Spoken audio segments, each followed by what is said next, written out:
कभी कभी इतिहास वो नहीं होता जो किताबों में लिखा गया हो, बल्कि वो होता है जो दबा दिया गया हो, जो तुम्हें कभी बताया ही नहीं गया।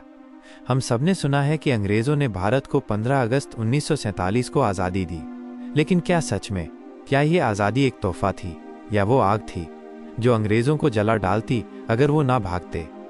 बचपन से हमें जो इतिहास पढ़ाया गया उसमें एक साफ सीधी रेखा दिखाई गई। गांधी जी ने अहिंसात्मक आंदोलन चलाया, अंग्रेजों ने दबाव महसूस किया और भारत को आज़ादी दे दी गई। लेकिन क्या साम्राज्य इतने आसानी से झुक जाते हैं? क्या 200 सालों की गुलामी एक चुपचाप पल में खत्म हो सकती थी? सच्चाई इससे कहीं ज्यादा भयंकर थी और कहीं ज्यादा खौफनाक। साल था 1939, दुनिया जल रही थी, द्वितीय विश्व युद्ध शुरू हो चुका था। ब्रिटेन भी इसमें कूद पड़ा, लेकिन ये युद्ध उसके साम्राज्य के लिए सबसे भारी साबित हुआ। लाखों सैनिकों की जानें गईं, ब्रिटिश अर्थव्यवस्था टूटकर बिखर गई और ब्रिटेन को अपने ही वजूद की चिंता सताने लगी। भारत, जो कभी उनका सोने की चिड़िया था, अब उनके लिए बोझ बन चुका था। और फिर आया वो नाम जिसने अंग्रेजी हुकूमत की नींव हिला दी, नेताजी सुभाष चंद्र बोस। उन्होंने जापान की मदद से बनाई आज़ाद हिंद फौज और कहा, तुम मुझे खून दो, मैं तुम्हें आज़ादी दूंगा। पहली बार भारतीय सैनिक अंग्रेजों के खिलाफ हथियार उठा चुके थे और ये बात अंग्रेजों के लिए चेतावनी थी। अगर ये भावना भारत के हर कोने में फैल गई तो वो दिन दूर नहीं जब ब्रिटिश अफसरों को सड़कों पर घसीटा जाएगा। फरवरी 1946, ब्रिटिश इंडियन नेवी के सैकड़ों जवानों ने बगावत कर दी। बंबई, कराची, मद्रास, हर बंदरगाह पर विद्रोह की चिंगारी भड़क चुकी थी। भारतीय जवानों ने कहा, अब नहीं, बस बहुत हुआ।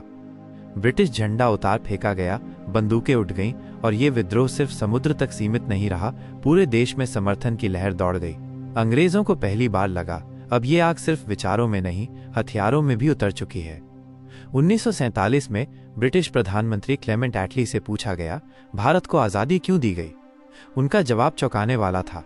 सबसे बड़ा कारण सुभाष चंद्र बोस और उनकी आज़ाद हिंद फौज और भारतीय नौसेना का विद्रोह, और गांधी जी का जिक्र केवल एक मामूली योगदान के तौर पर। इतिहास खुद कहता है कि अंग्रेज डरे हुए थे और डर में भागे। 1946 से 1947 के बीच भारत में दंगे भड़क चुके थे। बंगाल, पंजाब, बंगाल, हर तरफ लाशें बिछ रही थी।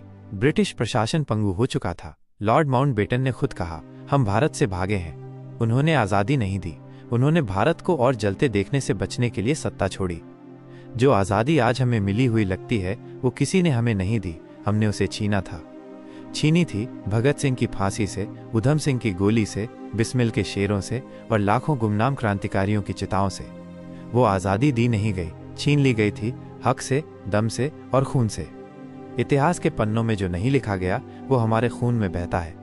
और अगली बार जब कोई कहे गांधी जी ने हमें आज़ादी दिलाई, तो कहना, हाँ, पर साथ ही उन लाखों लोगों ने भी जिनके नाम तक हमें नहीं बताए गए। ये आज़ादी कोई इनाम नहीं थी, ये हमारा जन्मसिद्ध अधिकार था।